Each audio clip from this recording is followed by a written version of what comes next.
Hello, my name is Troglodyte Freebird, bringing you a guide to how Warface works. I'll be going over cooperative gameplay, a few PC settings, and just how the game works in general.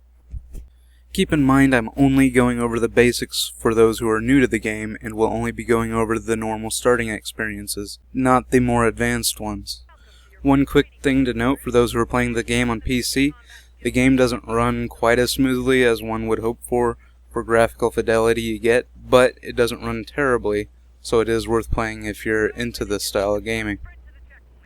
The first thing you'll notice when starting in this game is that the controls aren't all standard FPS controls. Most of them are, but you'll probably need to change some in the menu. The basic training option at the very beginning will teach you almost everything you'll need to know for cooperative play, so make sure to do that first. You'll even be rewarded for it afterward.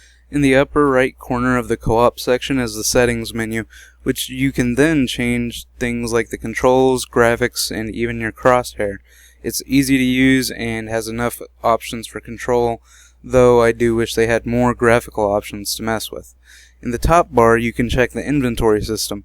This is where you can check out your loadout, and it's also where you can make modifications for your style of playing. It's the usual loadout with a few things added to it.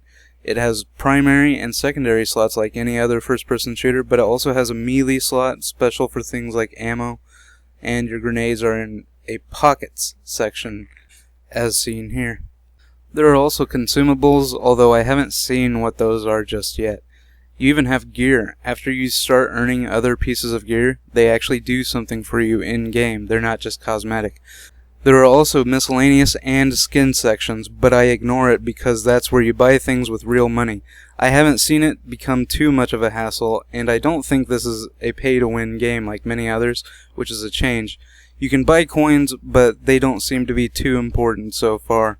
You can select a mission on the main screen. There are multiple levels to choose from right from the start. Once you get in a lobby, just select Ready when you're ready. Whenever everyone else is ready, the mission will start. The loading is easily bearable without an SSD. It's one of the faster games with loading. For the first mission, you'll start out in a position where you can actually start killing enemies before you even land. It's a pretty cool idea that's not implemented in many games. The combat is pretty simple. You shoot enemies and you progress forward after they've been defeated. There are encounters that involve teamwork, although there seems to be nothing very important that you can't do by yourself. You can gain an advantage with these cooperative maneuvers to flank your enemy, or something alike though. You can run out of ammo quite quickly, and since you can't seem to pick up your enemy's weapons, it's usually best to have at least one player with ammo for your team. Also, when you resort to your secondary, even the beginner's pistols are pretty impressive. They're surprisingly good for when you're forced to be versatile. The spawns aren't the best, but hopefully that's just a rare occurrence. Grenades are also quite useful for enemies with riot shields. In many situations, it's best to take your enemies out from a position of advantage rather than head-on. These situations can occur quite frequently, and anyone who plays tactical games frequently will be familiar with taking advantage of these situations. There are situations like these where you'll face certain online lag. My connection is pretty much never poor, so it's likely due to either the game servers or whoever is playing as a host at the time. This is a minor drawback though, due to the fact that they're quite infrequent. Since this is a more tactile game, try to keep your accuracy higher and your speed on the back burner.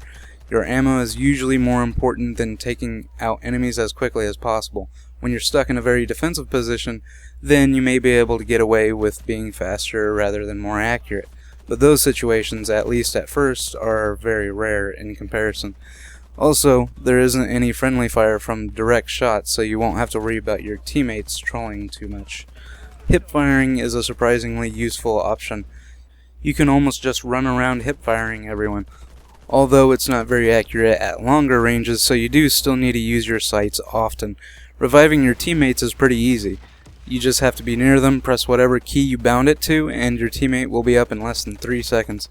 It may be annoying to do so, but even if you have enemies near you, you can still likely pull off a quick revive. Like any tactical shooter, staying behind cover can be very useful as a defensive maneuver. If your enemies rush you, don't be afraid to hip fire. Even with an assault rifle, it'll be at least moderately accurate. Alright, well that's all for today's video. Hope you guys enjoyed it, and if you like this sort of content, you can also request to see more in the comments section of this video.